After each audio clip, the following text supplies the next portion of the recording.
21 तारखेला प्रियंकाच्या पोटामध्ये अचानक वेदना होऊ लागल्या आणि तिला उलट्याही झाल्या। देवेंद्र शर्मा यांची लहान मुलगी प्रियंका हिला अचानक सकाळी उलट्या आणि पोटात वेदना होऊ लागल्या।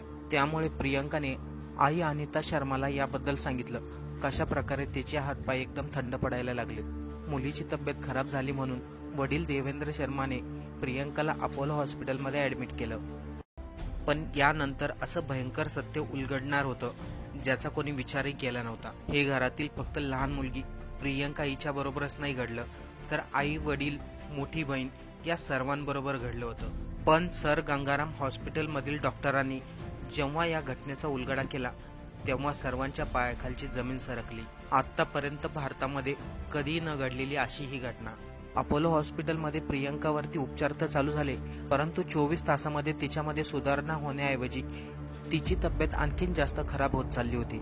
प्रियंकाचे पूर्ण शरीर एकदम आकडल्यासारखे झाले आणि तिची तब्येत आणखीन जास्त खराब होऊ लागली। त्यामुळे डॉक्टरांच्या सांगण्यानुसार वडील देवेंद्र शर्माने दिल्लीमधील इंदापुरीमधील BLK मॅक्स सुपर मल्टीस्पेशालिस्ट हॉस्पिटलमध्ये ॲडमिट केलं। BLK हॉस्पिटलमध्ये देखील प्रियंकाचे सर्व टेस्ट केले, ब्लड टेस्ट केलं। तिचे सर्व रिपोर्ट नॉर्मल होते। तिचे लिव्हर, किडनी, हार्ट या सर्व गोष्टी चेक केल्या, परंतु प्रियंकाची तब्येत अचानक खराब का झाली याचं कारण डॉक्टरांना अजूनही समजलं नव्हतं। आणि हे हॉस्पिटल काही साधंसुद्धा हॉस्पिटल नाही, दिल्लीमधील सर्वात महागडं आणि सुपर मल्टीस्पेशालिस्ट हॉस्पिटल होतं। याच हॉस्पिटलमध्ये प्रियंकाची तब्येत आणखीन जास्त खराब होत चालली होती। एवढंच नाही तर तिच्या डोक्याचे केसही जायला लागले होते। देवेंद्र शर्माची लहान मुलगी प्रियंका लंडनमध्ये शिक्षण घेत होती, पण कॉलेजला सुट्टी लागल्यामुळे प्रियंका काही दिवसा अगोदरच घरी आली होती आणि अचानक तिची एवढी तब्येत खराब झाली, त्यामुळे घरातील सर्वजण हैराण होते। हॉस्पिटलमध्ये ॲडमिट केल्यानंतर प्रियंकाने आपले प्राण सोडले। प्रियंकाला नेमकं काय झालं होतं, तिला नेमका असा कोणता आजार होता हे डॉक्टरांना देखील माहिती पडलं नाही। आणि जेव्हा या घटनेचा उलगडा झाला अक्षरशः सर्वांच्या पायाखालची जमीन सरकली, कारण की भारतामध्ये आत्तापर्यंत कोणत्याही फॅमिली बरोबर असं घडलं नव्हतं। पण हे सर्व प्रियंकापर्यंतच थांबत नाही, त्यानंतर जे घडणार होतं त्याचा कोणी विचारही केला नव्हता। प्रियंकाला गेलेले 8च दिवस झाले होते आणि तिचा 13वा होण्या अगोदरच प्रियंकाची आई अनिता शर्मा हिची तब्येत अचानक खराब झाली। प्रियंकाची आई अनिता शर्मा तिच्या बॉडीमध्ये देखील तसेच काही लक्षणं दिसले ज्याप्रमाणे प्रियंकाच्या बॉडीमध्ये होते। एवढंच नाही तर प्रियंकाचे वडील देवेंद्र शर्मा यांच्या देखील पोटात वेदना होऊ लागल्या आणि त्यांच्या डोक्याचे केसही जायला लागले। जसं काय पूर्ण घरामध्ये काहीतरी इन्फेक्शन झालंय। घरातील आई वडील मुलगी सर्वांनाच एकसारखे लक्षणं दिसू लागले। प्रियंकाचे आई वडील अनिता शर्मा, देवेंद्र शर्मा यांची तब्येत खराब झाली, त्याचबरोबर त्यांच्या घरामध्ये काम करणारी मावशीची देखील तब्येत खराब झाली। त्यामुळे तिघांनाही देवेंद्र शर्मा, अनिता शर्मा आणि त्यांच्या घरामध्ये काम करणारी मावशी या तिघांनाही हॉस्पिटलमध्ये ॲडमिट केलं। या तिघांमध्ये ज्याची सर्वात जास्त तब्येत खराब झाली होती ती होती अनिता शर्मा। त्यावेळेस अनिता शर्मा दिल्लीमधील सर गंगाराम हॉस्पिटलमध्ये ॲडमिट होती। देवेंद्र आणि अनिता शर्मा यांची मोठी मुलगी दिव्या प्रियंकाची तब्येत खराब होण्याच्या 1 दिवस अगोदरच आपल्या सासरी निघून गेली होती। मोठी मुलगी दिव्या आपल्या दोन्ही मुलाला घेऊन आई वडिलांकडे घरी आली होती, परंतु दिव्या सासरी गेल्यानंतर 1 महिन्यातच तिचे आई वडील आणि बहीण यांच्याबरोबर एवढं भयंकर कांड झालं होतं। ज्याप्रमाणे प्रियंकाला BLK मॅक्स सुपर मल्टीस्पेशालिस्ट मध्ये हॉस्पिटलमध्ये ॲडमिट केलं होतं आणि तिथे डॉक्टरांना हे माहिती नव्हतं पडलं प्रियंकाची तब्येत नेमकं का खराब झाली। त्याचप्रमाणे प्रियंकाचे आई वडील देवेंद्र शर्मा आणि अनिता शर्मा हे सर गंगाराम हॉस्पिटलमध्ये ॲडमिट होते। तेथील डॉक्टर आता या गोष्टीचा शोध घेत होते यांची तब्येत नेमकं खराब का झाली। घरामध्ये काम करणारी मावशी देवेंद्र शर्मा, अनिता शर्मा यांचे रिपोर्ट एकदम नॉर्मल होते, परंतु ज्याप्रमाणे प्रियंकाची तब्येत खराब झाली होती त्याचप्रमाणे तिघांची तब्येत खराब झाली होती। तिघांचेही डोक्याचे केस जाण्यास सुरुवात झाली होती, परंतु सर गंगाराम हॉस्पिटलमध्ये चांगल्या ट्रीटमेंटमुळे देवेंद्र शर्मा आणि त्यांच्या घरामध्ये काम करणारी मावशी यांच्या तब्येतीमध्ये सुधारणा झाली, परंतु मुलींची आई अनिता शर्मा यांच्या तब्येतीमध्ये काही फरक नव्हता। 4 मे 2021 रोजी दिव्याचे वडील देवेंद्र शर्मा यांना त्यांचा जावई वरुण अरोरा याचा फोन आला।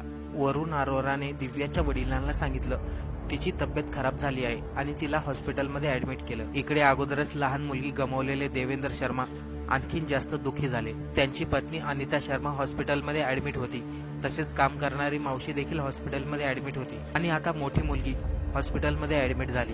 ज्या ठिकाणी अनिता शर्माला ॲडमिट केलं होतं त्याच ठिकाणी देवेंद्र शर्माने त्यांची मोठी मुलगी दिव्याला ॲडमिट केलं. हॉस्पिटलमध्ये ॲडमिट केल्यानंतर 2च दिवसामध्ये दिव्या कोमामध्ये गेली. ही काही एक साधारण केस नव्हती, त्याच्या पाठीमागे मोठा खुलासा उघडणार होता. आणि ही गोष्ट सर गंगाराम हॉस्पिटलमधील ब्रिगेडियर एस कटोचला माहिती झाली होती. कारण की सर्व टेस्ट केल्यानंतर देखील आजार माहिती पडला नव्हता आणि सर्वांच्या बॉडीमध्ये सेम लक्षणं दिसून येत होती. फक्त फरक एवढाच होता, काहींची तब्येत जास्त खराब झाली तर काही जण रिकवर होण्यासारखे होते. त्यामुळे ब्रिगेडियर एस कटोचने हेवी मेटल बॉडी चेकअप केलं आणि जेव्हा या गोष्टीचा रिपोर्ट आला तेव्हा भारतामधील आतापर्यंत सर्वात भयंकर अशी बातमी समोर आली. थैलियम या प्रोडक्टला कोणत्याही प्रकारचा वास नसतो, कोणत्याही प्रकारची टेस्ट नसती आणि पाण्यामध्ये किंवा जेवणामध्ये मिक्स केला त्या गोष्टीचा अंदाज कोणाला लागणारच नाही. हे एवढं घातक प्रोडक्ट हे याचा वापर फक्त मोठे मोठे पंतप्रधान जसं की युक्रेन, रशिया या लोकांनी आपल्या दुश्मनांना संपवण्यासाठी याचा वापर केला होता. आणि हेच थैलियम दिव्या आणि प्रियंका आणि अनिता शर्मा यांच्या बॉडीमध्ये जास्त प्रमाणात आढळून आले. आणि याचमुळे डॉक्टरांच्या टेस्ट नंतर एका आठवड्यामध्येच प्रियंकाची आई अनिता शर्मा हिने आपले प्राण सोडले. अगोदर लहान मुलगी प्रियंका, त्यानंतर आई अनिता शर्मा आणि मोठी मुलगी दिव्या हॉस्पिटलमध्ये मृत्यूशी झुंज देत होती. तर गंगारामच्या हॉस्पिटल ब्रिगेडियर एस कटोचने आपल्या रिपोर्टमध्ये मेन्शन केलं, प्रियंका, अनिता शर्मा, दिव्या शर्मा आणि देवेंद्र शर्मा तसेच त्यांच्या घरातील काम करणारी मावशी यांना हेवी डोसेसमध्ये थैलियम देण्यात आलं. पण आता सर्वांना मोठा प्रश्न होता, या सर्व भयंकर घटनेपाठीमागे नेमकं कोणाचा हात होता. अशा वेळेस जनरली लोक आपल्या घरामधील व्यक्तीवरच संशय घेतात, परंतु या ठिकाणी घरामधील सर्वच जण ॲडमिट झाले होते.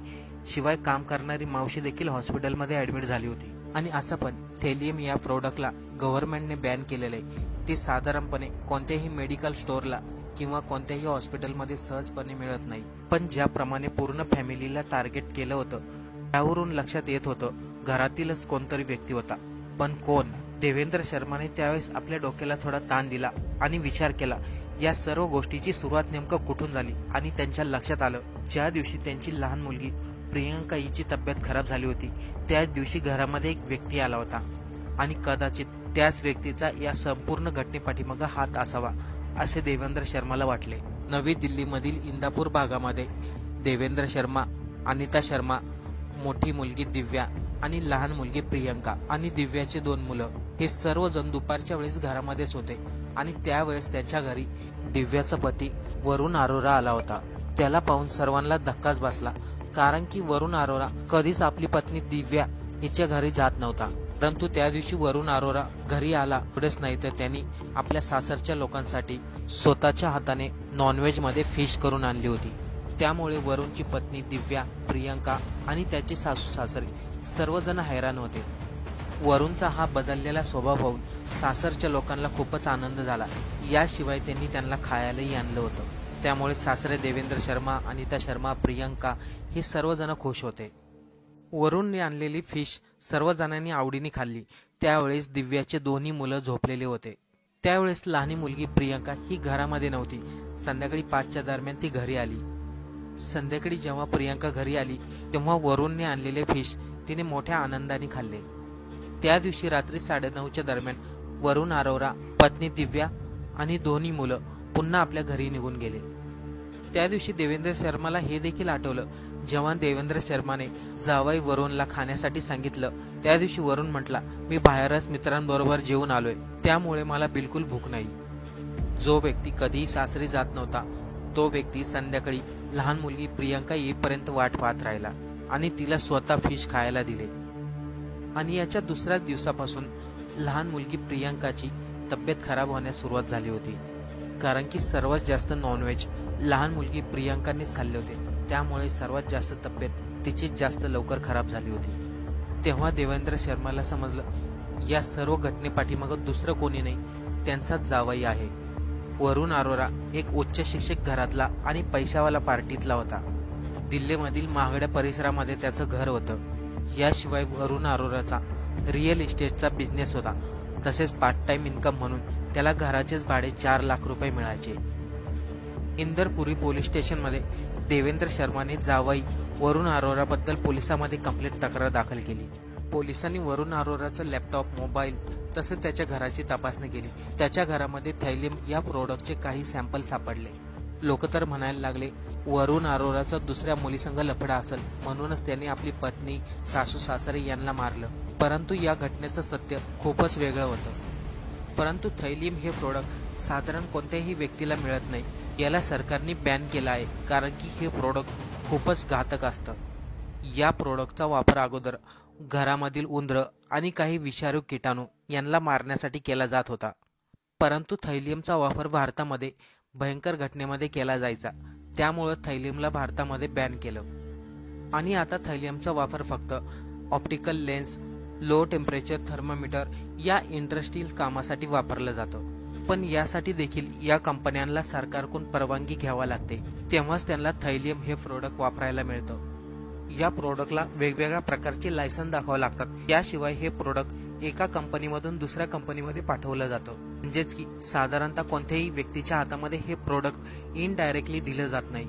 पण आता इथे प्रश्न असा आहे, वरुण अरोराच्या हातामध्ये एवढं घातक थैलीम आलं कुठून? वरुण अरोराने खूप विचार करून हा प्लॅन केला होता. त्याला माहिती होतं आपल्याला हे प्रोडक्ट सहजासहज मिळणार नाही, त्यामुळे त्यांनी आपल्या वडिलांच्या नावाने, ज्यांची होमिओपॅथी नावाच्या प्रोडक्टची कंपनी आहे, त्याच नावाने वैभव अरोराने फार्मा कंपनी म्हणून नकली पेपर बनवले. आणि हे पेपर बनवण्यासाठी वरुण अरोराने चांगलेच पैसे खर्च केले होते. त्याच पेपरचा आधार घेऊन वरुण अरोराने फार्मा ॲपिलेट कंपनीमधून 25 ग्रॅम थैलियम सल्फेट मागवले.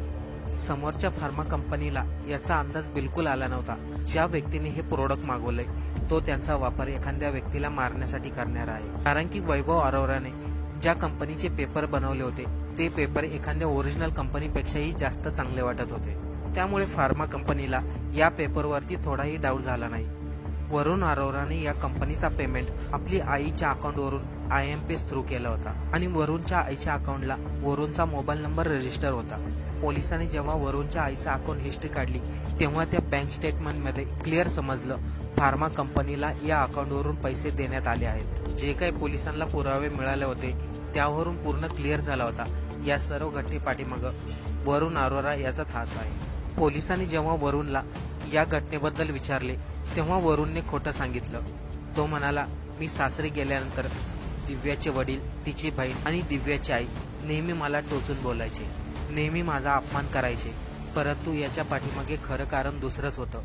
या घटनेमध्ये फक्त वरुण अरोरा एकटाच नाहीत, तर त्याची आई देखील सामील होती.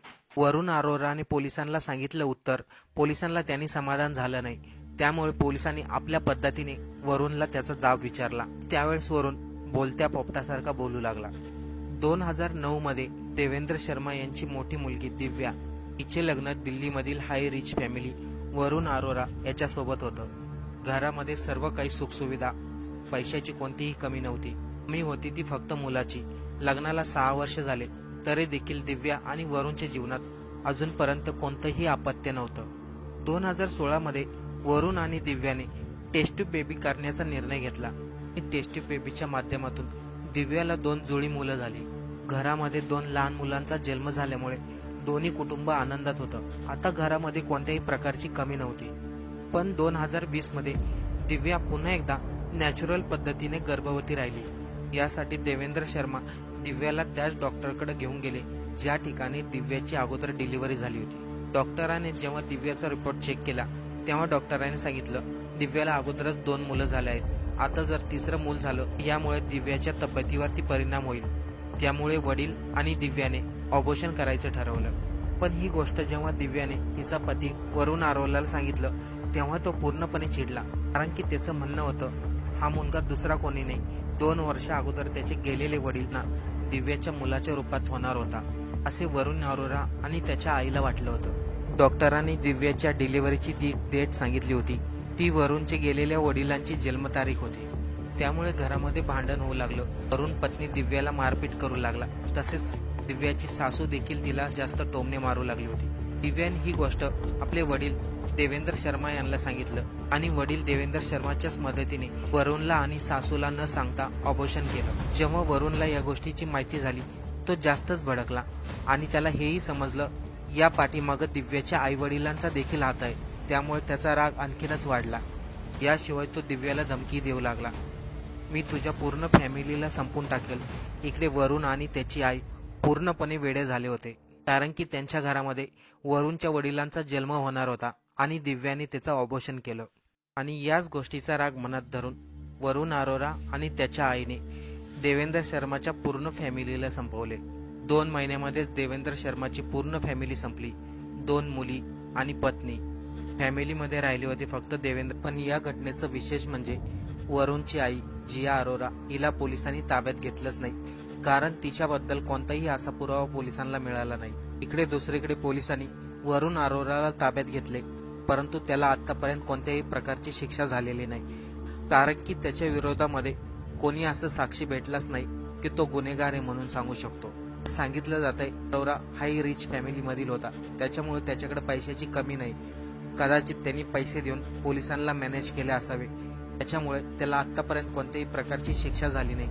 कोर्ट फक्त तारखावर तारखा देत आहे आणि त्याचा निकाल अजून काही लागलेला नाही. मित्रांनो, अशाच नवीन नवीन क्राईमच्या घटना पाहण्यासाठी चॅनलला सबस्क्राईब नक्की करा आणि या घटनेवर काय वाटतं एक कमेंट करून नक्की कळवा.